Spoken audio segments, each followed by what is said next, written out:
Yes. Okay, now we're recording. Perfect. Wait, has your setting Okay. changed? Are you a different location right now? No, same as last time. Okay. All Yeah, probably just the lights are different or something. I don't know. right. Okay. All right. Anyway, so welcome people listening. This is the second conversation with Bilal on uh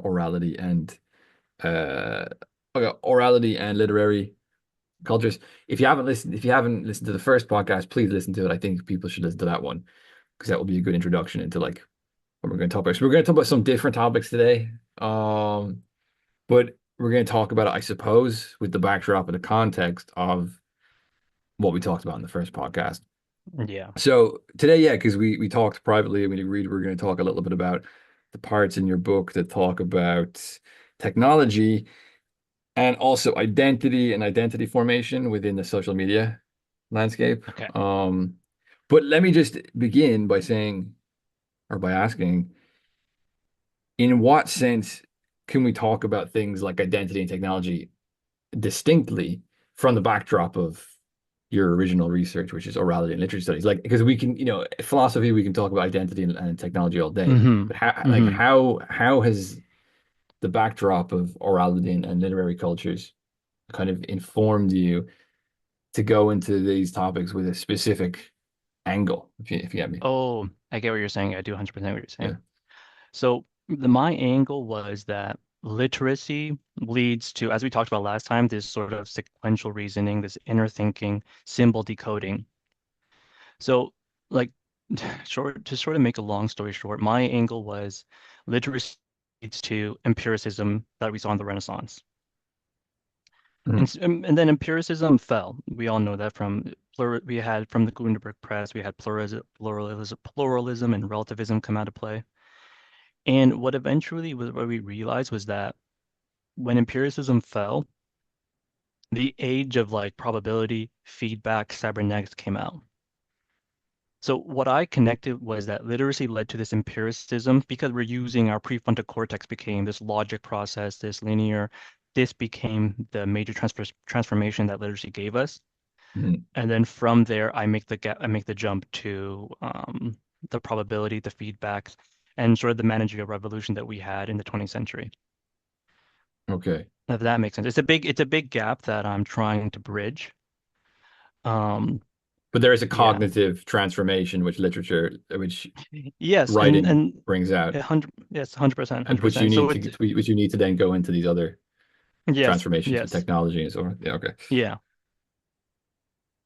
Okay, understandable. Awesome. Okay. So your book, there's a good bit on Heidegger in your book. Use Heidegger, Yeah. obviously, because Heidegger sort of is a good example of someone who Yeah. tackles the issues of technology and mechanism. But he's also really interested in language, poetry and language. Mm-hmm. So Mm-hmm. he's someone maybe that is a good example of someone who's kind of making a similar series of connections between, the history of thinking, um, Yes. into how did we go from uh, you know, poetics about the River Rhine into seeing it as a Mm-hmm. resource to extract Mm-hmm. things from. Yeah. So do you want to talk a Yes. little bit about the Heideggerian influence in your Yeah, book? so Heidegger, I think his book, The Question Concerning Technology, is a very important book because it makes you realize that the importance that the technological shifts happened isn't just like, oh, we're using technology as a tool, but he makes it even more deeper. He says technology is like a lens that we can see the world through. It Mm, changes the way that we view the world. It has I use an idea of metaphors like the metaphor becomes more than just a metaphor. It becomes a way that we start viewing life in a sense. So the Rhine River example isn't simply just, a farmer's looking at the Rhine River and he sees it as an example to make this sort of mill to, have some food to sell or keep for his family. But you know, a future technological inclined person will see the Rhine River and see a hydroelectric plant, and he'll see storage, he'll see sales, he'll see money. And what it ultimately does as well is it destroys nature in the sense that it destroys the river's flow, it destroys animal life, so on and so forth. but Mm, ultimately it sees nature as standing reserve. It sees nature as something to be used, you know, and that's mm. like great example is that is, have you seen a Studio Ghibli movie like Princess Mononoke or anything like that? So, yeah, is that the cartoony thing? It makes you things into cartoons. Yeah, yeah, yeah. First off, Oh, yeah, anime, yeah. it's anime. Oh, sorry. You know, and but th that's what Ghibli movies hit at, you know, like Howl's Castle or Princess Mononoke. It even the Howling Grim Castle, it starts off with this sort of beautiful view of nature and how technology comes and challenges nature, challenges forth.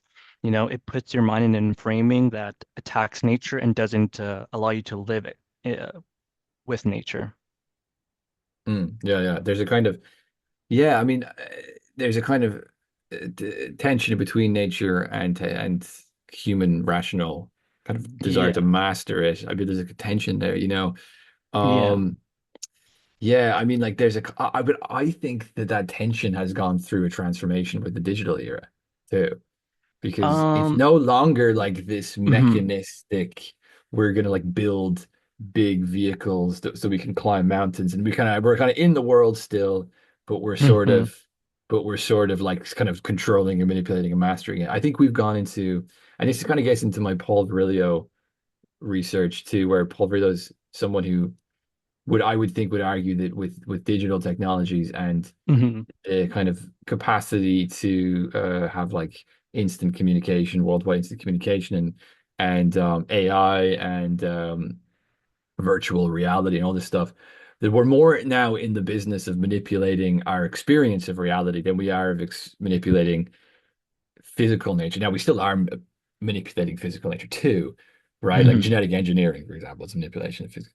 But even genetic Yeah. engineering is a good example of like kind of where that even bridges the gap. Like if you're extracting a resource from a mountain or a river, you're sort of Mhm, you're sort of calculatively kind of controlling and extracting a resource, but you are mhm. still at least sort of not necessarily deceiving yourself like as much of like Okay. what reality is. But if you're in the business of virtual reality and AI and like genetic engineering, you're really in this position of like reality construction, right? Mhm, mhm. So I think I don't know if you wanted to, if you have any thoughts on that, but there is a bridge that's being built now technologically between, I think, this era of industrial mechanistic Mhm, technological manipulation and like because language becomes important again because you think about like code is a language and code is the thing that gets us to mhm, have screens and virtual reality and instant mhm. communication. So there is this weird move technology's gone from to the kind of material manipulation to the kind of reality manipulation, if that makes sense. It does, and I get what you're saying when you talk about manipulating society in a sense, but then like that's why I think the manager revolution is a better way to explain things at times. It's especially I'm not going to go because I Mm. think what you're pushing towards is now the transhumanism, which is a more Pedestrian debate where, for me, my sort of analysis ends with this accumulation of Rothko and Pollock being an example of our era. Oh yeah, actually, could you explain that? Because I remember reading that part, the artistic part. Yeah, Could you? so for me, the whole point of the algorithm or cybernetics, or let's just go back a bit. My point was that the sort of the loss of certainty or meaning through relativism and pluralism Mm, sort of it's a combination of things of reductionism as well pretty much ends up with two sort of prong answers, which is on the one hand, it's Mark Rothko, where, you know, cybernetics, think about algorithms and AI, how not so much AI, but algorithms and systems will just create this monotone, banal human identity. You know what I mean? Everybody mm, fixed within hierarchies, within frameworks, within boxes so that we can sell and advertise to them. You know what I mean? And yeah. that's the Mark Rothko example.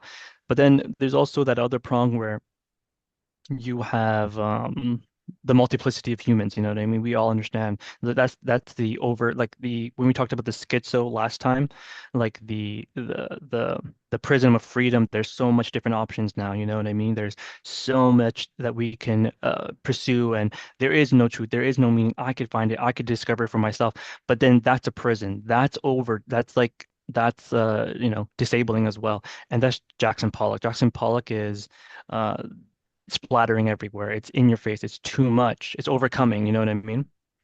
So those are Yeah. the two problems of our era. You have either you get the banality of the system that will, you know, create the singular colors of the Roscoe, or you can go down the path of I will determine everything. I am the ultimate abjector of truth and everything, and it becomes too much. It's overcoming to figure out everything, and that's a Jackson Pollock. Um, but then you're Yeah. right to say that there is another transformation that's happening, and it is the transhuman ones, that Neuralink thing, that AI thing. But I'll be that's going outside of my realm right now. That's an Okay. interesting Yeah. point to be made, though. But to understand this stuff, contemporary stuff, I think it's good to go back to the previous era and 100%. say what's because hmm otherwise we're missing a piece of the history of, And you even know. to give another example, you know BuzzFeed, right? Yeah. Yeah. I think that example of schizo is marketed perfectly by BuzzFeed. And what's even funnier is that guy who made BuzzFeed, Jonah Peretti, he wrote a PhD thesis on capitalism and schizophrenia. Yeah. Yeah. Yeah. So he understood how capitalism, especially maybe this late stage capitalism, this sort of market driven, this advertisement driven capitalism will fragment us. Yeah. And people will need sort of iconography to determine who they are, or, are you this personality type? Are you left brain, right brain? You know what I mean? Yeah. And Yeah. that's what BuzzFeed got off at first, you know what I mean? Which superhero character are you, or what Disney princess are you? So he went from writing this PhD schizo capitalism, doctorate, to making BuzzFeed, which is an example of that. Yeah, yeah. I was literally thinking about the other day, when I was a kid, I was like 10, 11 years old. I had hmm probably about a 3 hour argument with my friend about is Xbox or PlayStation better? Because I had an Xbox and a PlayStation. And Oh, okay, I dang. was So you're on the thinking losing about end. it. Sorry? You're on the losing end. Oh yeah, yeah. That's okay. Let's not spend another 3 hours. No, but I was thinking about it because I was like, Twitter has become so insufferable because everything is presented to you as like cringer based or like in or out. Everything is hmm in or out. Everything is like this kind of Yeah. marketing logic of, oh, Yeah. like at the moment, the kind of MAGA crowd and the Musk crowd are attacking Europe for everything, and hmm it's like where did this? I was like, where did this come from? Like hmm 6 weeks ago, everyone was loving Europe, and Europe was like the base place in the world where all the Western soul came from. And it was now hmm 6 weeks later, it's just like evil and crap, and people are talking about that it's a backwater and that hmm it's got no running tap water, and it's technologically in the dark age. I was like, Yeah. how did anyone how does anyone have this opinion? And also, where did this come from? And I was like, it's the machine, it's the marketing machine. It's just like Yeah. Yeah. one week it's PlayStation, one week it's the Xbox. And like so much Yeah. of our thinking and our communication is reduced to that now. And that is hmm very much possible, I think, by what you're saying of like this pluralism and this relativism and this breakdown of the priorities and the hierarchies, which used to kind Yeah. of we coordinate our value systems and our belief systems. And Yeah. then that breaks down, and then you kind of have this gap, and then filling in the gap you get all these like technologies and these companies that are branding as like, oh, you Yeah. feel empty and directionless, what about We this, got you. what about Yeah. this? And then they have hmm these phones now that we all have, and they can get in our little Nietzschean abyss that lives in our heads after the death of God. They can like get in there the whole time and like put something new in Scratching there it. this week. Yeah. It's horrible, Yeah. miserable. It is. Yeah. But it's all calculatable, you know what I mean? That's why this is the age of probability matrices instead, you know what I mean? Everything needs to be a feedback. Everything needs to have input and output. We need to be able to regulate the systems. That's why, you know, Mm, I'm reading it right because I'm going to be saying Manager Revolution again because I'm reading James Burnham's book right now. And it's a bit more better to talk about it in that terms than it is just to say late stage capitalism, because that okay. doesn't really give us an idea of what's going on still. But when you talk about the managerial revolution, then you can understand the world in a sense like there's just this sort of bureaucratic structure where people are trying to extract profit, so on and so forth. There's shareholders involved, you know what I mean? It's Mm, all just like small evil. I think Hannah Arendt calls them like the banality of evil. mm, And it's like, middle managers who are just trying to extract profit. So even the systems that we saw that come out after capitalism, whether it was socialism, Marxism. These are all scientific management systems, you know what I mean? These Yeah, are all yeah, yeah. systems to, centrally planned economy, so on and so forth. They're all sort of working towards efficiency matrices, Yeah, however yeah. good or bad that is, you know? But that's what I think that's a problem too. Yeah, it's yeah, no, it's I suppose it's the human resource. Yeah, But it embedded in the term human resource. Like there's something we exactly. have, which is our labor or our attention or Hmm. our It's a vote utility matrix. or Yeah. something, and they're extracting that from us the whole time, and they're using all these mechanisms to do Yeah. it. And I don't think it's always like they're doing it always even rationally that they're even thinking they're doing that. I think they just think that Hmm. they're working, like, quote unquote working. And like, Yeah. you know, What's interesting is I think the more evil, or we're gonna talk about evil and good now.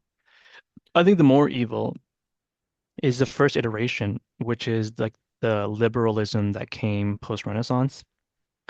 I think that was a bit more because I think that was like a purposeful sort of redefinition of humans. The Homo mhm, economicus. I talk about this as Homo economicus in the book, but this sort of like rational calculation of humans, through the social contract, yeah, like we traded the kingdom of heaven when the church fell to insurance policies, or to the mm, contracts of human contracts against each other, you know what I mean? I think that one is a bit more evil, to be honest. That's the truth of it. Because that one was purposely driven in the sense like they wanted humans to be molded. That's why Locke said tabula rasa, said the mind's just a blank slate to be molded. Molded by who? John Locke was making money off the slave trade. You know what I mean? He had yeah, massive okay, investments. So it yeah, makes sense that he's talking about humans being molded for work, slavery, driven through these systems of control like education. The yeah, factory yeah, was super popular during the Industrial Revolution, you know? yeah, So I yeah, think that's a bit more interesting because I think power transition from the church to institutions of control like universities and these individuals like Adam Smith or Locke or Hobbes were pushing the narratives, The propaganda machine post Gutenberg press was very, very high. That was the first iterations of it, you know what I mean? yeah, yeah, yeah. No, it's interesting Yeah. because I think people are having to reevaluate history a little bit now because we tend to think, or like we have tended to think, religious authority is just really controlling and bad in every way, and then secular Yeah. authority is imperfect but Hmm.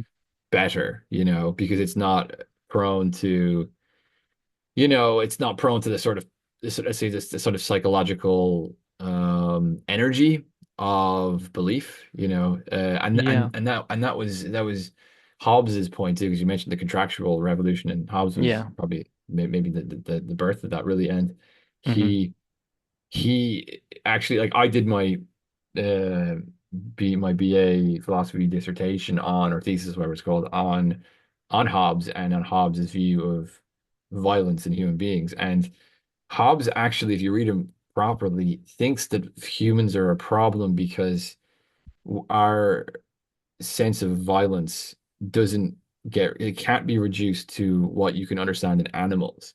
So in animals, he says they live in a natural order.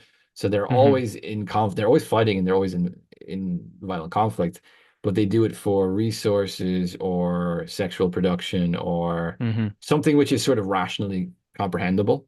But he says the weird thing Hmm. with humans is that humans will do it for that too, but they also have this other side to them. While they do it for glory or for their belief system or for their pride or for their integrity, or they do it for things which we can't really rationally understand. And then I think that what he was trying to do with his contractual thinking was, without getting rid of that side of humans, he didn't think we could just simply get rid of it. He thought that if we set up a political order that could somehow was directed at containing it or like discouraging it or basically Hmm. controlling it, and then getting people to be more, in some sense, like animals, not like to live in the wild or something, but to like live within a kind of natural order, except it's an artificial order because it's built by humans. But it, Hmm. it's it's it's a sort of replacement for the lack of a natural order that we live in. It's a kind of artificial. It's like a zoo. It's basically he basically has a zoological argument, and it's not Yeah. even like, I'm not even being funny, because if you look at the cover, it's a Leviathan. It's a zoological biblical term, Leviathan. It's a Hmm. big fish monster, and Okay. it's got all the people in the in the Leviathan and he's overlooking the city. It's very biblical. So it's like Hmm. so it's like that's actually what he's doing in some sense. He's building an artificial order to contain humans where humans are just sort of kind of absurd. And I think the Mm. problem with that, and I think that's kind of that is kind of for me at least, that's where the kind of theoretical angle I come from is that that's kind of what contractualism is about, basically, you know?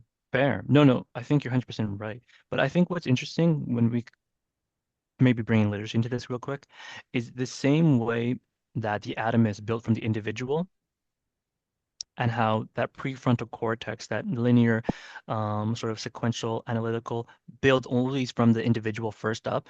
The same way the social contract post Gutenberg Press trying to manage pluralism does it by starting from the individual and equating the individual to the Leviathan, to not the church no more, but to the state. Is that correct? Well, for yeah, I would say that's one way you could read Hobbes as well. Yeah, It's he's moving that unity from a center, which is the church, for example, which deals with the irrational sort of yeah. theologically charged dimension, the soul, whatever, to a secular state. The sort of it's not to Hmm. say the state ignores the existence of that. Now, today it might. First, it didn't Hmm. ignore the existence of it. It just says we don't want to Hmm. play with it. We're not playing with it anymore. We're not Hmm. cultivating it. We're not dancing with it. We're not exercising it. You know, Hmm. we're sort of gonna I don't know, sideline it, contain it or something. You Okay. know, that's how I would describe it. Fair. I think in my book I give it a different angle where I say the social contract is a political version of a machine. And it's like artificially constructing a Yeah. way Okay. to manage humans. You know, the friction between humans is the atoms colliding now. It's humans within a free political environment that have to be reoriented away from the church, yes, to the secular state, which is Leviathan, and they do it through the individual, which I say is a literate sort of process. It's like it's natural to literacy in a sense. Okay. So explain that. Yeah. See, that's the part I have some questions about. Explain Okay. how literacy a prerequisite to do what you just explained. Because literacy is it's like what we said, it's transition from the sort of limbic, emotional, communal processes to the prefrontal, the linear, sequential, the Okay. logical. Yeah. And in that, you have an empirical sort of viewpoint. And I do explain in the book previously in the medieval period. That's like physics is a very important point for that. But then the press comes out, and the press was, when I say like the Gutenberg press, I say it's important because it allowed this sort of distribution of thought, a pluralism. People were interpreting the Bible in their own way. Martin Luther, Erasmus, Jan Moore.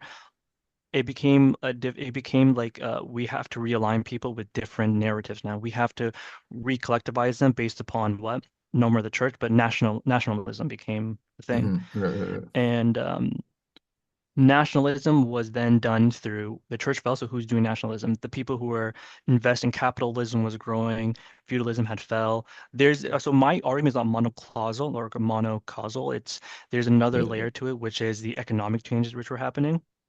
And it was people who were feeding money back into this capitalist structure through the universities, through people to push new narratives. Like Hobbes, I believe he's a narrative pusher, propagandizer to realign the people within a nationalistic idea, sovereignty. And it's also done through people like Adam Smith, through Darwin, because why did we talk about Lamarck, who was just as powerful and who's probably more of a realistic example of biological changes, but Darwin was pushed instead. And from Okay, yeah, yeah. Darwin, so I'm building up this idea of this new definition of man that could be used as economic machine to feed the industrial revolution, to feed the factory system. You know, that's why you have even people like Emmanuel Joseph. He said that humans are bipedal machines. He legitimately said that, we're not children of God anymore. We're bipedal instruments for the production system. Yeah, yeah, yeah, So yeah. that's kind of where I take it. Okay, no, good, yeah. Um, And then I that's why I think Heidegger is an example too, because the factory system, the Newcomen engine that came up, or all these new steam engines, it changed the way that's why I say challenging forth. They challenged the way that we see humans even. He challenged like technology changed the way that we saw humans not as ensouled beings, but as, you know, matrices to be put in a factory, you know what I mean? yeah, yeah. No, it's good because what we're basically told through like basic Hmm. education is something like this. It's like there was religion and we were just sort of like lacking knowledge and we were a bit stupid and arrogant. And then like I don't know, some like smart dudes came along. We're like, well, science, Yes. bro. And then everyone's Hmm. like, yeah, science, bro. Well, it took a while because the first the church was really angry and then things happened. But eventually we were all Hmm. like, yeah, science, bro. And then we just started like we just sort of changed. But there isn't really an explanation of like the kind of concrete transformative process that happened. And I think what you're offering here actually is something like, well, literacy is mass literacy is sort of a is sort of not necessarily a bad thing, but it's sort of a Hmm. it's sort of a precondition which sort of snowballs into this process. If you get Yes. me, if Yeah. that Yeah. that Yeah. makes sense, Yeah. because It's not it gets entangled with economics and so on too, and exactly. law and yeah, Hmm. yeah, So it's not a okay, monocausal point, you know what I mean? I don't want people to think that I'm saying everything's literacy, but literacy does have a grand play in this all. Um, mm, and it's funny because, like you said, like when the church fell and people were against the church because science held it back, like Galileo was the individual who went to jail for his push on science, and he said that the Bible, or it says philosophy is written in a grand book about the universe, but the book can only be understood in what language? The language of mathematics, empiricism. yeah, yeah, okay, okay, He said that's how the world works, through empiricism. yeah, yeah. So that's why the danger of empiricism is, even Descartes, he had his Universalis Mathematis, whatever. He said the universe can be talked through or could be discovered through mathematics, and empiricism through the scientific method, and that becomes our new arbiter of truth. Mm, So okay. that's that connection, that grand connection I'm trying to make between literacy, empiricism, the new gods that are being hailed, arbiters of truth, and then we already that falls though. We know with Hume comes a problem of induction. We have Bertrand and Russell. We have all these people who, begin to sort the paradoxes of even Descartes. It's cogito. He understood that there was issues with it, and that's why I say empiricism falls to the age of probability. That's what we're in now. Because you can now, empiricism was the ability to find truth and to find, T equals one, or some sort of truth, some one truth. But that falls, and the age of empiricism falls to the age of probability, where we don't know truth, and what we can have is now mm, probabilistic truth. We have game Mm. theory. We have Oh, so that leads to like managers. the certainty crisis you were talking about earlier. Exactly. The fall of Yeah. certainty, the fall of meaning leads to the age of probability. And Mm. um, I think the age of probability, the one that we live in now, is done through the scientific managerial systems that we sort of touched upon lightly. Yeah, because there is this sort of there is a sort of not authentically religious dimension, but there is a sort of clearly a kind of makeshift religious dimension to a lot of what we call secular existence. Like Yeah. the Yeah. kind of like you can see how during COVID, for example, you could see Hmm. how the probability machine that people were getting Hmm. wasn't Hmm. just like rational in the clear sense of being like, well that makes sense because it often didn't. It was like a ritual. It was like the you have to put your mask on when you go to the bathroom. When you go, and I think this is one of the reasons that COVID triggered a lot of people to think in a different way was because it was like, what the hell's wrong with all these people? Like they're supposed to be Hmm. rational, secular individuals, and they think that if they put a mask on when they go to the bathroom in a restaurant, they take the mask off when they're sitting down, that's going to make a Yeah. difference. It's like people literally like ritualistically do this stuff with no Hmm. kind of self-awareness that like this doesn't make sense.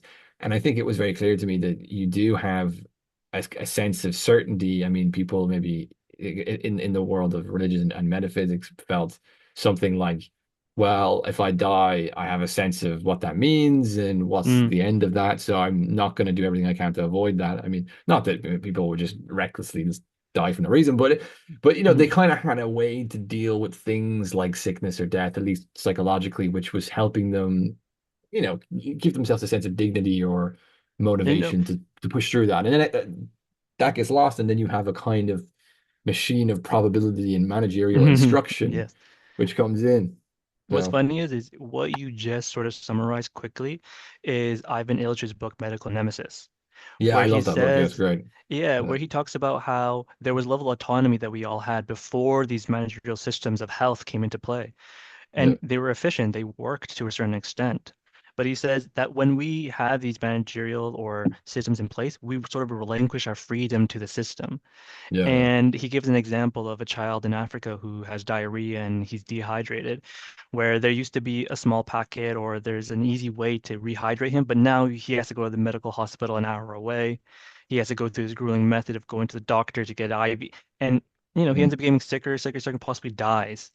And it's mm, because we've given our autonomy to the system at place and they'll figure it out for us. yeah, And I think even what you're saying is, I think Paul Virilio has this book, The Administration of Fear, I believe.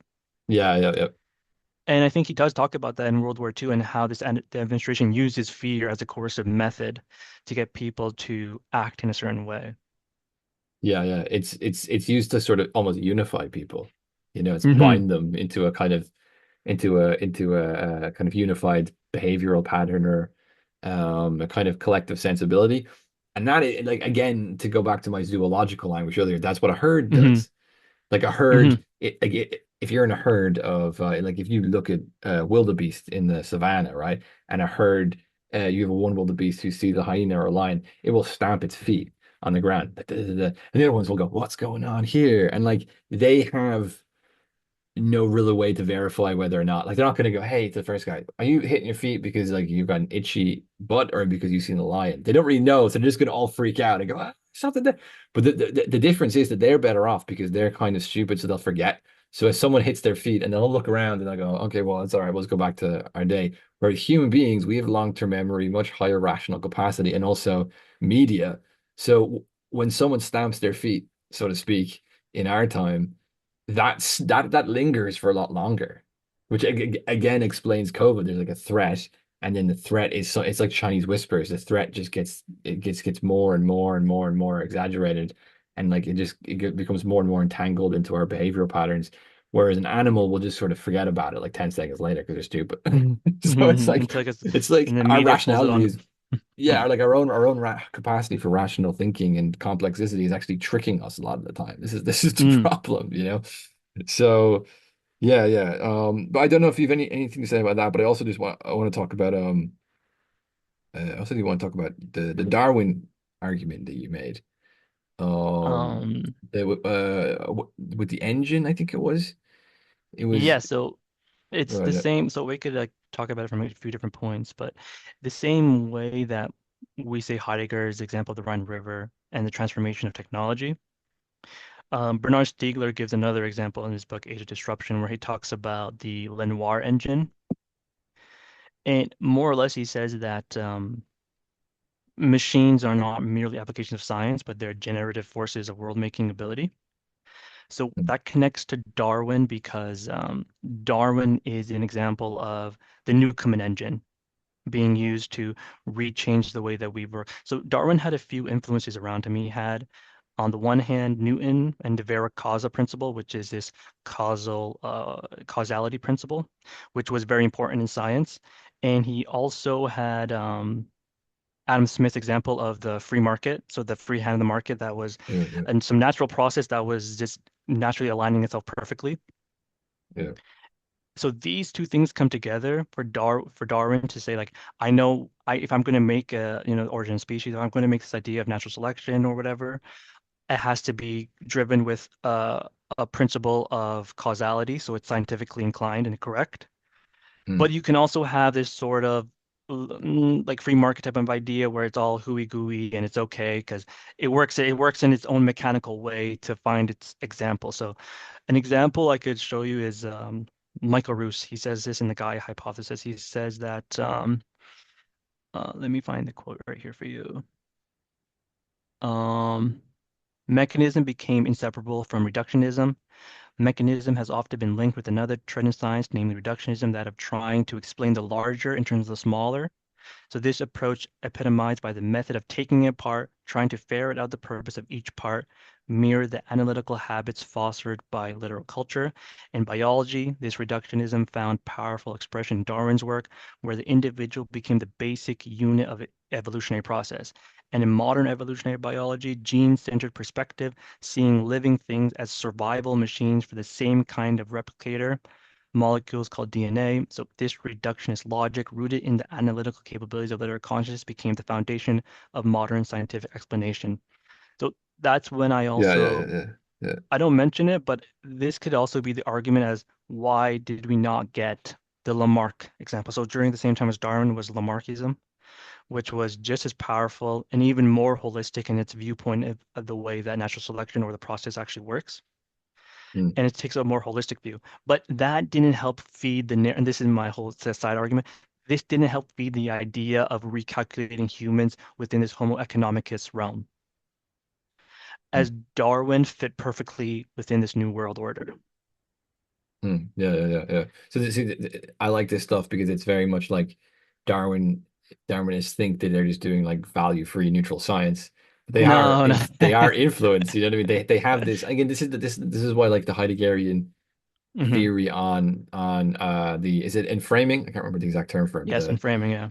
Yeah. it's so important because it's like scientists try to extract themselves from the hmm sort of world that they're in that's been informed by a history of this of cognitive transformations hmm and the sort of feedback that technology does, which forms these cognitive transformations, and then they sort of try to extract themselves from that and then say, I have a theory, and it's like, well, you're not including the cognitive transformations that are at the basis of your own thinking that are hmm constructing these theories, and they don't make that turn, and I think that's a big problem which you have with kind of modernist science, kind of enlightened thinking up until a certain point where Heidegger sort of comes in and says, okay, look, look, you got to understand what you're doing here, you know. But And even go ahead. Thomas Kuhn says it in the Structure of Scientific Revolution. He talks about how paradigms will set the precedent in a sense, and as somebody who's stuck within a paradigm, it's not necessarily a bad thing. You know what I mean? It's obviously important to see what influences the paradigm, but Mm, it'll get to a point where the paradigm is being sort of just it's being broken to the point like we're having problems, we're having issues, and this idea of retesting hypothesis isn't actually giving us real answers anymore, and mm, that's when the structure has to break. So for me, I was just trying to think about it as what paradigm are they working within? And the Heidegger example was perfect for me because it shows you how these ideas of mechanism, of reductionism, don't just seep into the way that we talk about humans through social liberalism, but it also seeps into to science and the way that yeah. we view the world through biological means, through, Mm. this sort of, and what's funny is the book, have you known the book Erewhon? Uh, Erewhon, is it a Erewhon. no, no, Erewhon by what's his name? Samuel Beckett? Samuel Butler. I don't think so, no. Okay, so it came out in the 1800s as well, like 1800s. And this funny thing about Erewhon, the book, is the story is about an individual who goes to a people and he finds them on an island, sort of on their own. They're not on an island; they're on a bigger island, but they don't interact with technology at all, and he's shocked by it. And later on, he realizes that they had technology, but they had then had these sort of um, thinkers that determined that why can't the things that we built, these machines, just do what humans do and go from fish to humans? Why can't the machine go from machine to humans? They'll eventually start moving, talking, growing, and evolving to become humans. So instead Mm. of allowing that to happen, they destroyed all the machines and they got rid of them. Okay. And it's sort of that big gap that happens within the definitions that how does Darwin go from talking about this sort of mechanization to then jump to the human being as this ensouled being? But then they couldn't do that. They had to then Mm. the reductionism is crazy. They had to take away the soul, take away all these things to then redefine human within working terms. So it's funny how this matrix of paradigm, it hit so hard within this post-Renaissance world that it like recalibrated the way that we view the world. Yeah, yeah, yeah, yeah. Yeah. Didn't Dune also make this narrative where they destroyed all the technology thing like that? Am I maybe mixing this up? I've actually never I'm read not. Dune. Have you read Dune? I've only watched the movies. I've seen the film. Yeah, I've seen like one of the. I tried to watch the David Lynch one as well. It was weird. Yeah. But I saw the recent one, but I'm pretty sure they have the same narrative in that. Like that, it's a society in which there's some sort of like kind of Well, maybe the Fremen. conscious. Maybe the Fremen, yeah. The Fremen were anti-technology against maybe the I think Sand there's one people. group, not everyone, but there's one group that decided to just Yeah, say that we're makes done with sense. technology. Yeah. That 100% Um, makes sense. it is interesting. There's actually a guy in Ireland. He lives on the west of Ireland, and Yeah. he doesn't. He decided to live without money for like 3 years, and he actually did it. It's very complicated how he actually managed to do this, but he basically lived with like fishing, like building wooden huts for like 3 years, Okay. and then he gave that up because it was just too hard to keep up. But he doesn't live anymore with electricity, just do electricity. So he lives in like a hut with like a wood stove and candles. And there's a documentary about him. It's very interesting. But you can see that people are kind of experimenting with their use of technology now because I mean like to give you an example, like take a break for a week from social media. Like you'll see Hmm. you'll feel your brain Hmm. change for I need to normally do in that. normally in a better way. It's just But like you know what? Not in social media. Like when we talk about technology, we can even talk about the managed environments that we live in. Like, do we have architecture around us? yeah. Because I also talk about closed and open cities because I read a book by Richard Sennett.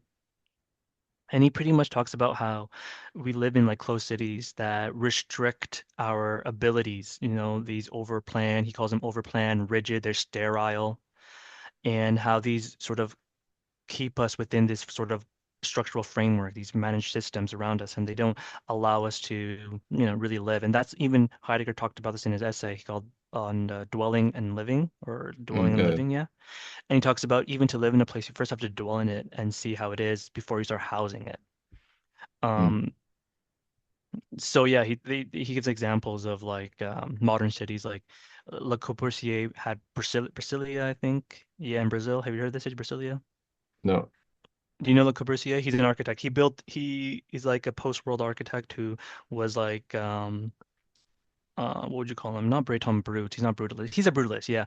And he pretty much built this city planned on paper, and as they built it up, they realized that this city has so many flaws that they couldn't foretell. You know what I mean? Mm. Yeah. And the city was unlivable to a certain extent. They have like roads that are crossing through parks, and it was terribly built.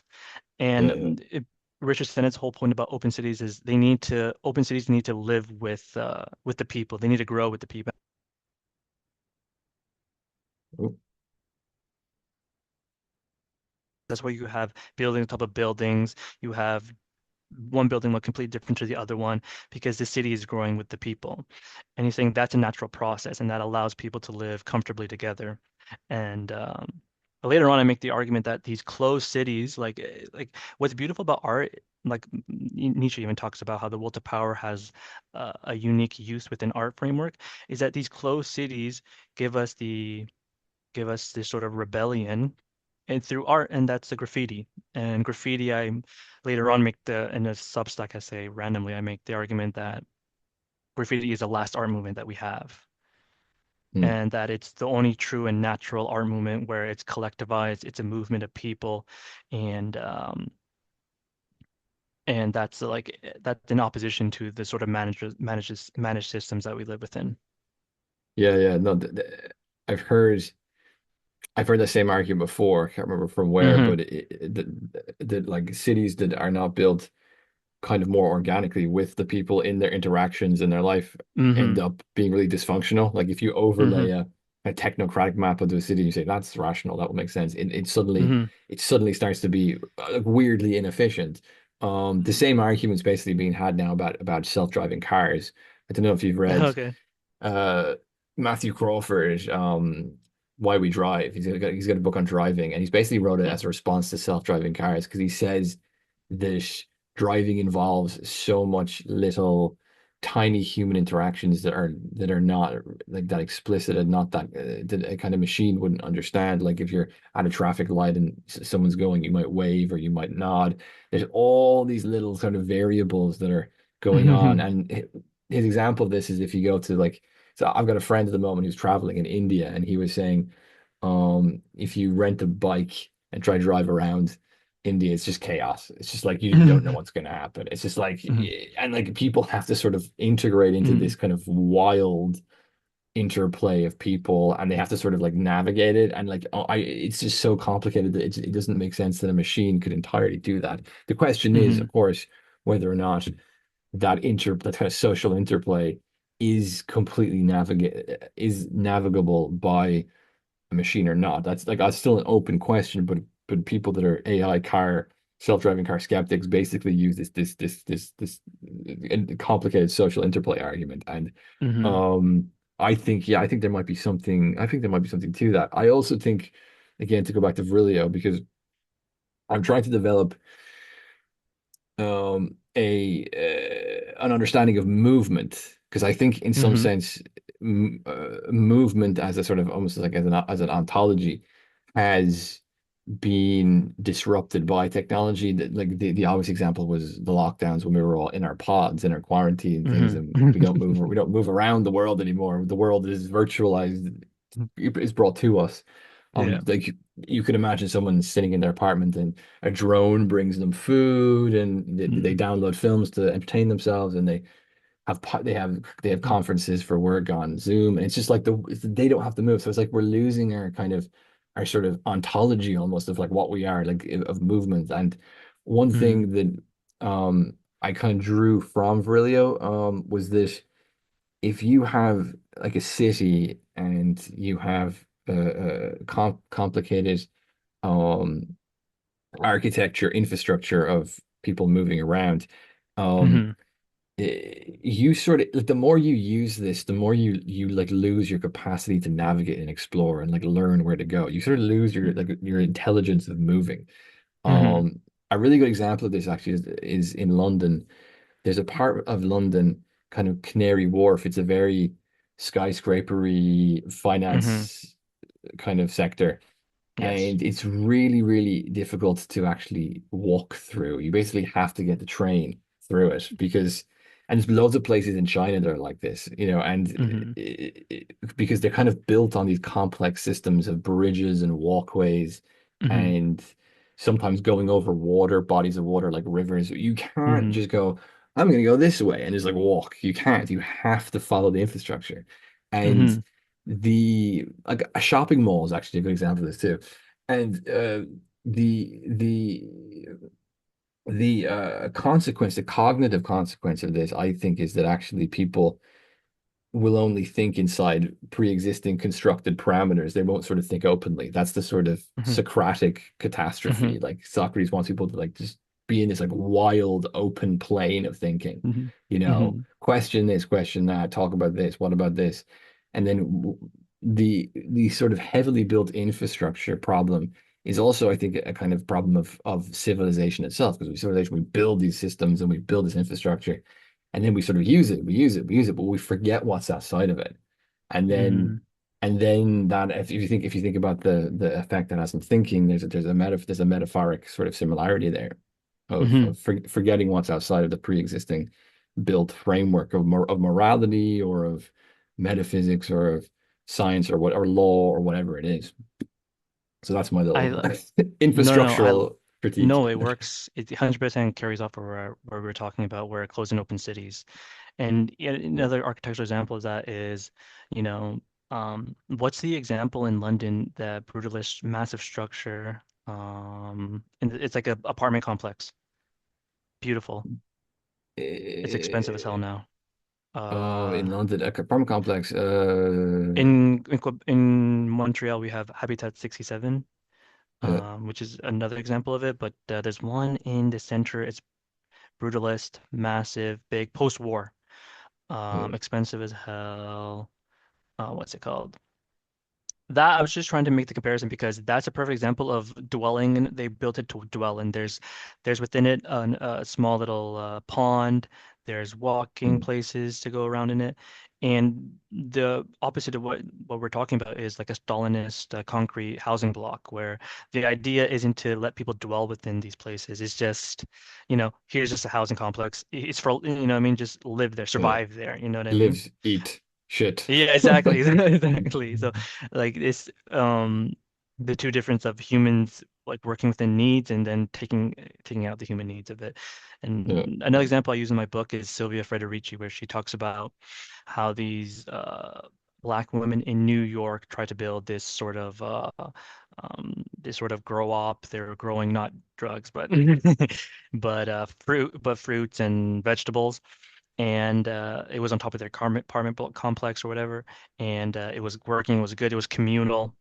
And it was an Mm, example of dwelling, you know what I mean? People coming together, using it for good. And mm, the mayor at the time, I can't remember what his name was, but the police didn't like it, and they ended up taking it apart, destroying it.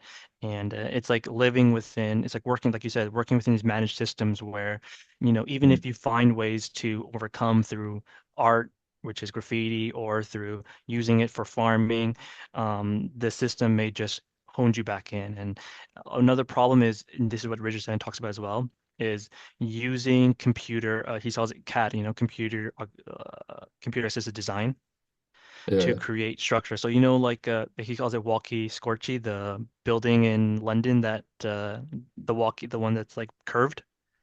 Mm, oh yeah, yeah, yeah, yeah. Yeah, he's saying that's an example of like computerized design because when you put it in place and you actually build it out, they realize that the rays hitting the building were burning Mm. holes in cars and to the ground. But then when you're Okay. not dwelling in the place, when you're not actually seeing the sunlight, when you're not putting foot to ground, you end Uh, up building something that doesn't fit the needs of humans around you. it's actually astonishing how like even buildings that have been built in the past like 10, 15 years are often way Yeah. flimsier and whereas the buildings were built like 100 years ago, you know. Yeah, And that's true. it's weird. Like I don't know if you know, speak of London again, what's this place? Great something. It's a big apartment building and it was a bit of like a council apartment block. So it was kind of low income neighborhood and Grenfell. I was at Grenfell, and it went on fire Ah. because they're using cladding that was flammable, Hmm. and parts of the building. And since then, they have loads of other buildings that they've used similar cladding, and they have to have like people watching the building like 24. They can Hmm. hire teams of people that just like Hmm. watch buildings 24/7 until they replace it, you know, in case the same thing They do happens. that Like here too. They so. do that here too. Okay, wow, yeah. It And I shows you. get It it shows because you. Grenfell was in that expensive place. I think it was in Chelsea, right? It was in a low. I was. It was famous because it was a low income. It was kind of. It was a kind of It symbol of the kind of neglected low income neighborhoods. So I think it must have been No, it was a one of low the. income neighbor. It was a low income apartment in an expensive neighborhood. Okay, yeah, yeah. Okay, even Yeah, worse. so that's why they actually put the clad over it because they wanted to have it look more prettier to the people around. Oh, But then the okay. material that they used was extremely flammable. Yeah, yeah, yeah, yeah. And they do that here too, though. They do that here. They just, because everything is shallow now. You know what I mean? Everything, like Mm, you said, inexpensive. This is the managerial revolution. It's all about let's just make it create. The facade is pretty. Forget everything else as well. Help appease the people around them in this high income every area. mm, And yeah, people died because of it, because of bad planning. And the yeah. the building I was talking about was a Barbican. The Barbican. Okay, Yeah, in okay, London. You know it? okay. Come on, you don't I you know know the it? No? name, but I can't Okay. visualize it. Like, yeah. Um, okay, cool. But let's move on to the other topic I want to talk about it, which was because you do have a few chapters on, or at least one chapter on kind of identity formation in social media, Ah, um, yeah. and the kind of loss of, as you say, the kind of loss of the interior and the inner world Hmm. people, which kind of does fit what I was saying earlier about the infrastructural thing. Everyone's like subjectivity is now on an infrastructure. Hmm. And yeah, okay, so correct me if I'm wrong or elaborate on it if I'm right, but your basic argument is something like that we've sort of gone from an individualistic era to almost like this kind of weird post-individualistic era where rather than an individualism of authenticity and interiority, we've gone, which is associated with literacy, we've gone Hmm. into this sort of weird kind of, I suppose you could say, social media era where Hmm. people's identity formation is the product of a kind of performative social construction, which is obviously geared towards these technologies, right? Is Perfect. that Yes, and yeah? you've summarized it really well. An example is, do you know, have you heard of Amalia Ullman? She's an artist, a movie maker. She does No, movies as well. no. Well, she did this piece of art called Beauty and Excellence, Mm, which was this sort of social media Instagram thing where she had curated different photos based upon the response she was getting. And so her identity completely, so it starts off with this sort of emo, darkish sort of girl, and it wasn't engaged that much with. But then the moment that she changed to this sort of feminine, pretty pink girl, she saw way more responses.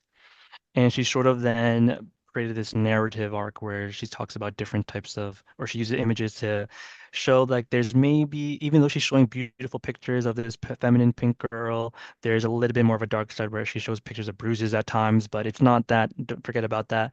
mm, She also has a family. So, but this whole thing was this, like Zygmunt Bauman talks about it. I think she doesn't, she makes art of Zygmunt Bauman's idea of liquid modernity and how in modernity everything is liquid. There is no constructed identity that holds throughout time.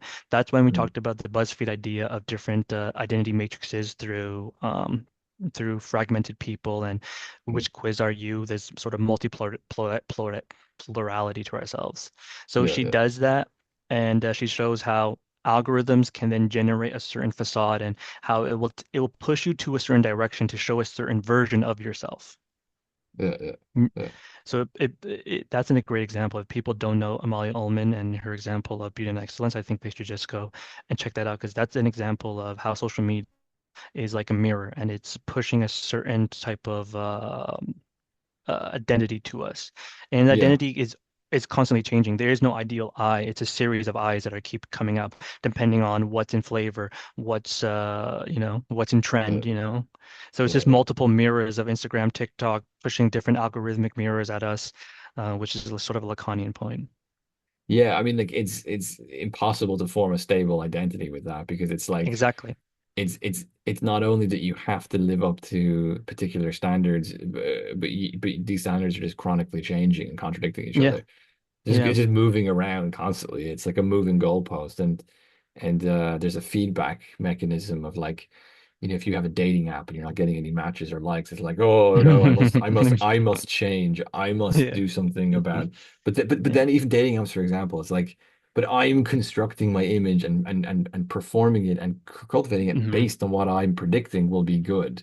Hmm. And then possibly a part of me is also resisting that and then doing something else. So you have a conflict in you, but you're like before you even make it and then think this is good or bad, I'm already constructing it within what I presume will be good or bad within, and then I'm in the real system, and then I'm getting negative or positive feedback, and then I'm sort of having to. It's exhausting. Like it's horrible. Like I know It's great. this is the part where like I was arguing with a friend of mine recently who was saying, yeah, things are bad, but we are more comfortable than we used to be in the past where, people have to work outside more and work harder. I was like, no, so look at social media. We're so uncomfortable. We're just like Hmm. chronically anxious and like it's like, yeah, Hmm. it's not always physical, but it's but it's still like mentally exhausting. Like if you spend like too much time on social media, I literally feel like I'm like my life energy is being like sucked or something out of me. I'm like Yeah. I think this is like the term is like algorithmic nudging, you know what I mean? They nudge uh, us towards creating an iteration of ourselves that returns attention or it returns engagement and profit or whatever, you know what I mean? So yeah, you're not yeah. trying to like find the who like you're not trying to find who you are in a sense or who you align with as Owen, but you're trying to find which general iteration of you the algorithm is like most attached to and aligned with.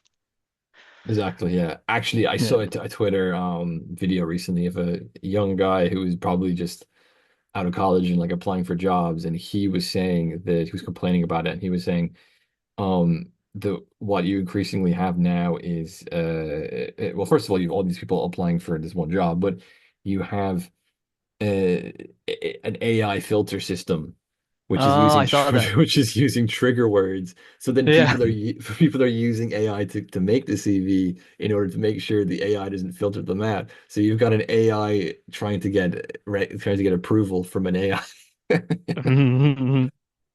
And Absolute I'm mess. subject to that. I'm using AI to try and beat the AI and say hit keywords for this resume, and so I'm doing the Uh, same thing. I understand it. Totally, yeah. But it shows you how kind of artificial and kind of pointless the whole thing is. And I mean, Yeah. the point about performativity, I think, is also important because I can't count the amount of times I've seen people from the kind of manosphere part of like Twitter or the internet like Hmm. repost video footage from like a girl who's talking on TikTok or like Mm. doing who were like or someone went and did a street interview and asked her a question, and then she said something outlandish, which is clearly to get attention, like, "Oh, I've had sex with this many men" or something, and she's clearly saying it to get attention, and she's performing this role, and it's presented to Mm. you. It's presented to you like this is what women are really like. They pretend to they pretend to be nice, but they're really like this. I was like, but she's performing. Like this is the fake thing. Yeah. She's doing what she thinks is going to get her some sort of attention.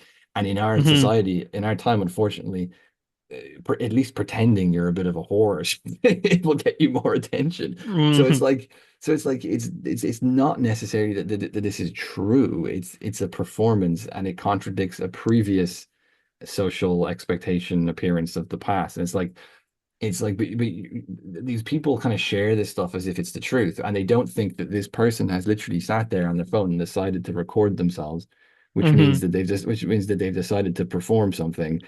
Hmm. It's not like they're just sitting and having a private conversation and someone secretly filmed them. This is like Hmm. consciously made. This is a performance, and Hmm. people are losing the capacity to sort of say, oh, that was like that happened when they didn't think people were watching, and this happened when they knew people were watching. Like people are losing that kind of private public, you could nearly say, kind of Private distinction. public. What do you mean?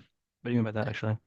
Because Private I understand public, for the like first point, what you're talking about is like being trapped in the hall of mirrors where people are just performing as clowns to each other, you know? yeah. Everybody's like inhabiting different avatars depending on what's going to hit the feed and they're all performing. But wait, what did you mean by then public and private and public then? Well, I suppose like if someone posts a video of themselves saying something and they've decided to post it, like Yeah. they're consciously addressing the public. Okay. Whereas Okay. people interact with this content as if this is someone's personal thoughts. That's what I Oh, mean. okay, I get what you're saying. Yes, yes, yes. So like I can't count the amount of videos I've seen for, I'll give you another example. Like there was a video of a family, and it was trying to be like really wholesome, and it was like this family and this I think it was like the son had returned home from being abroad for like 2 years, and the mother didn't Okay. know the son was coming home, and the other siblings knew, so they were like filming it to see her reaction. But I analyzed this. I was kind of bored one day, so I analyzed this video, and I saw that they must have done at least 2 takes of this because the camera angles didn't line up. Because in one footage of the guy coming in, the mother going, "Oh God, my son," there was another sibling in the corner, but then like 2 seconds later, he was gone, and I'm like, well, they must have done 2 takes, and the son just moved. It's in filmmaking you call the production design error. There's no Hmm. continuity. It's like in one scene I have the glass in my hand, and the next scene I have the bottle of water in my hand. It's like, wait a minute, you were then that obviously that happens in cinema because there's like two, three, five, six, seven takes. But I see continuity errors in like what is supposed to be like real life footage the whole time now. And it means that this family is literally gone. Like it's possible that the son did come home after being 2 years and they said, oh, we're gonna film him come in. But they're like, oh, that was a bad angle though. Can you go out and do it again? Can you go out and do it? And they edit They it run it back together. over time. Yeah, and it's presented to you. It's presented to you as if this is real. That's Mm. what I mean about the public-private stuff. Uh, It's like what happens in people's personal life is constructed and uh-huh. offered to the public, and people are like losing the capacity to tell the difference between what is like an Y- art piece or like like Yeah. an address to or speech to the public or something like that, and what is like secretly filming just a private moment, you know? I feel like what you're saying is it authentic or inauthentic? Yeah. And I think you were saying is it's the death of authenticity, which is funny enough in this fashion world, it's the same thing. There's this writer called Ryan Finn or Rian Finn, Mm. and she talks about the exact same problem of authenticity in the fashion world and how everybody's performative now. Everybody's just trying to be what they see in the mirror of the online. and Yeah. nothing's authentic anymore. There isn't. She's pretty much saying how the authenticity has died within the world of fashion. But what's interesting is she says that this becoming new era of fashion, in a sense, is authentic. And how do they determine authentic? It's through people who are craftsmen, people who are like long-term designers, and people who are associated not maybe not with fashion, but they're parallel with us with a skill. An example Hmm. is like we don't live in the era, we're talking about movies, we're not in the era of actors anymore.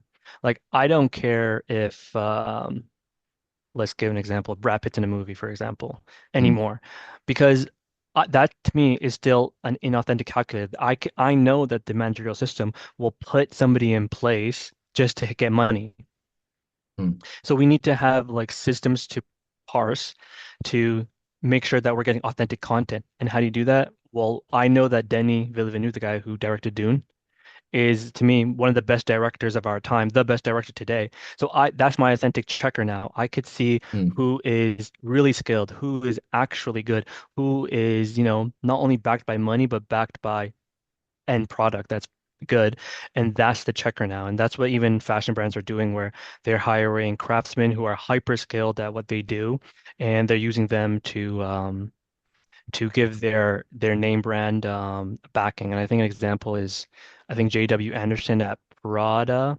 I think his name, yeah, J.W. Anderson at Prada is example because he's somebody who has rebuilt the idea of what Prada is. He's working towards building not fashion brand, but like an authentic, holistic idea of meshing housing and fashion and how it all comes together or something like that. But the whole point is about getting through like we are past the age of inauthenticity, like you're saying. Like we're done with Hmm. scamming people through clickbait, through these Hmm. fake sort of like videos that you're talking about, and we need to then start parsing and filtering this systems through authentic designers, authentic thinkers, Yeah. authentic actors now, It's maxed out. Like the whole Yeah. inauthentic clickbait. It's maxed. It's because it's just like AI footage of like it's totally fake. Like it's AI You footage could see the of performance. You could nonsense. see the performance now. Yeah, yeah. It's exactly like it's like the kind of mask is slipped, even though they were, Yeah.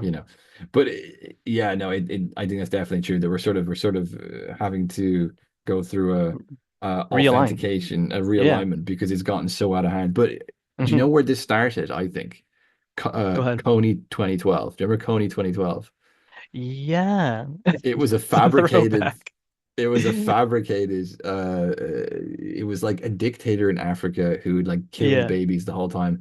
And it was in the early days of the internet. It was like 2012, obviously. It was the early days of social media. Hmm. Um, and people on Facebook, people fell for it. Hook, line, and sinker. It was astonishingly naive. And now you wouldn't get away with that nowadays. It would everyone was like, Hmm. that's something's up with that. So it shows you how things have changed, even in like 10, 15 years, that there's been such Hmm. a kind of a build up of kind of skepticism about trends and Hmm. or like ice bucket challenge. Remember that one? People throwing Yeah. ice on their Different. head for charity. I have Yeah. friends doing that, and I was like, for God's sake, this is insane. And I'm happy that I've always had a skepticism of this stuff. I've always had a Hmm. distaste for this stuff. And I'm happy to kind of be at the end of this era of clickbait, inauthenticity, and sort of look back at it and go, hey, the rest of you, do you feel embarrassed? Do you? Yeah, you should. No, it's true though, because you are right. Because the era that we're moving into, if it is what the people, want it to be, this era of authenticity, then what we Yeah. should be getting is good products by the end. You know what I mean? We should be seeing the people who are at the best being put on a pedestal, like the example of Mm, Denny, people who are good at what they do. And mm. that's going to end up for all of us winning because we're all going to end up getting better content from it. And that's like this age of this digital age, that's all we can ask for is better content and more engaging pro content. Well, the exact same thing happened with the history of rock music because Ooh, people forget this. Rock music went from the early stuff with the blues and then the Elvis and then yeah. the Beatles and Rolling Stones, but it went into like hair metal, kind of flashy, sort of very performative, flashy, cheesy, What's an formulaic music. example of that type of band? Is that like Is that like a What? Led Zeppelin now? Not that No, I no, don't know like anything about, you know what I mean? okay, so Led Zeppelin, no, that are would be in the authentic category. Oh, they're Let authentic. They got the me authentic check. White Snake. Let me see hair metal bands. Let me Google this. Okay. I think White Snake would be a good example. Motley Crue are Okay. okay. Like some of them are okay, and they write some okay music, but it was very formulaic and very sort of cheesy, Mm-hmm. and they're very Mm-hmm. performative because they wear the makeup and the flashy hair, Ah, okay, and okay, okay. it was definitely an expression of kind of music going through Performative. a very performatistic Mm-hmm. era, trendy for music. And then Mm-hmm. you had punk and grunge music, which came on Okay. the end of that, and that was an authenticity counter reaction Okay. to that. Okay. Okay. Like Nirvana being probably the biggest example. It was much more Okay. inward looking. It Mm-hmm. was much less flashy. It was more Mm-hmm. aggressive. It was more aggressive and less sort of kind of cheesy happy. Mm-hmm. Um, yeah, there's kind of there's various characteristics that you could sort of contrast, and I think that helped rock music go for another 20, 30 years. Now rock music nowadays is kind of dead, but it kind of Ah, helped it perpetuate. So I wonder yes. if something similar will happen in culture now with like the sort of sheer level of absurdity with the inauthenticity of the sort of TikTok world Mm-hmm. having Mm-hmm. something will have to come push back against that, hopefully. Hmm. Hopefully, I think it is. I think some of the examples that I've seen, I think it is. But I do think there are still a bit of weird actors available. I think we're coming to the end. I think authenticity is coming. I think like the age of scamming wasn't only the content that we're engaged with, but it was also, you know, Polymarket, Kalshi. Do you know these prediction algorithm websites? No, no, probably You no. know Polymarket? Polymarket, you could legitimately bet on anything. There's a bet on Polymarket right now, probably that the world's going to end in the next 5 days or something. Like there's a prediction, The like there's era prediction markets. Have you ever seen it? It's AI driven. no, no. So this is like like when we're talking about the age of inauthenticity that we're coming out of, it's also the age of like scamming, of people trying to just make their bag and run with it. Whether through Hmm. crypto run and dumps. You know what I mean? Yeah, It's all crypto. like these are all examples Yeah, of inauthentic action. These are not people building real wealth through real means, you know what I mean? It's all fake yeah, digital hype trains, you know what I mean? Then bag runs and bag pulls. It's yeah, not has nothing to do with building anything great. So I think we have gone as a society, we've run it dry yeah. to the point that whether it's prediction markets like Kalshi or Polymarket, you should just go through Polymarket and you'll do it right now. Pull up Polymarket, you'll exactly know what it is once you see it for 5 seconds. You'll be like, oh, another one of these. And this is what, Okay, I'll have a quick they look. talk about. They talk about the world as if they are, some of the smartest people ever, but they're just running sports gambling. You know what I mean? It's like a gambling Hmm. website.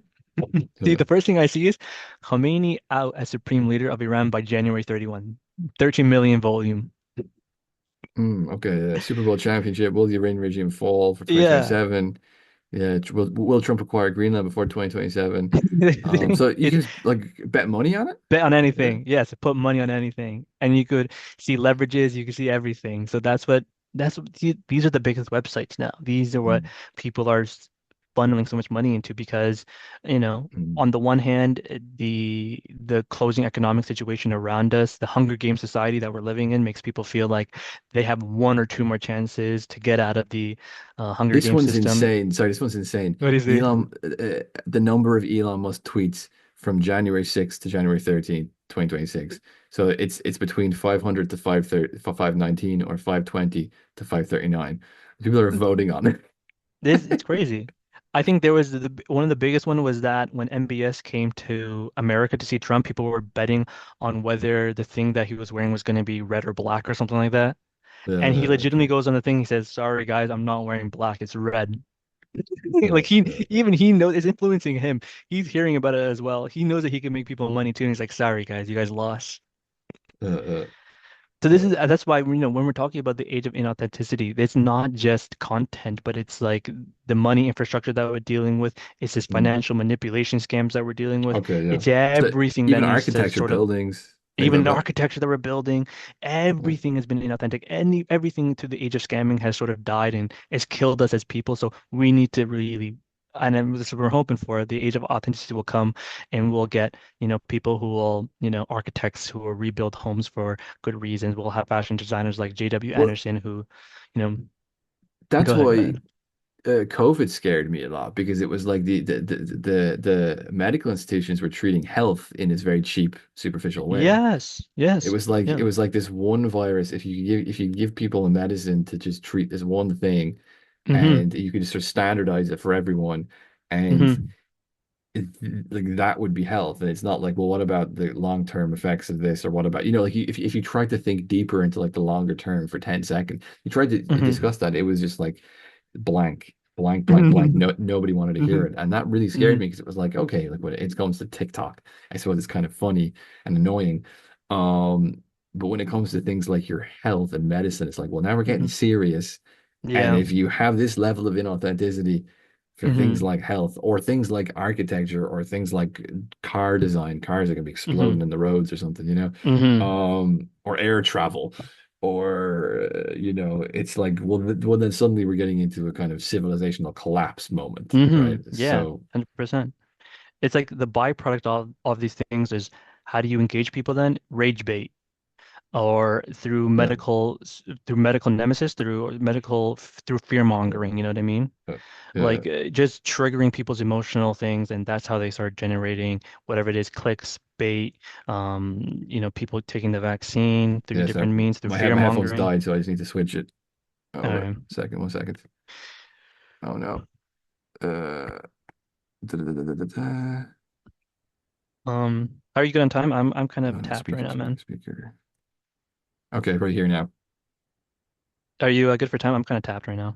Yeah, yeah. No, we can stop there if you want. Yeah. That's perfect. I think we did a good job.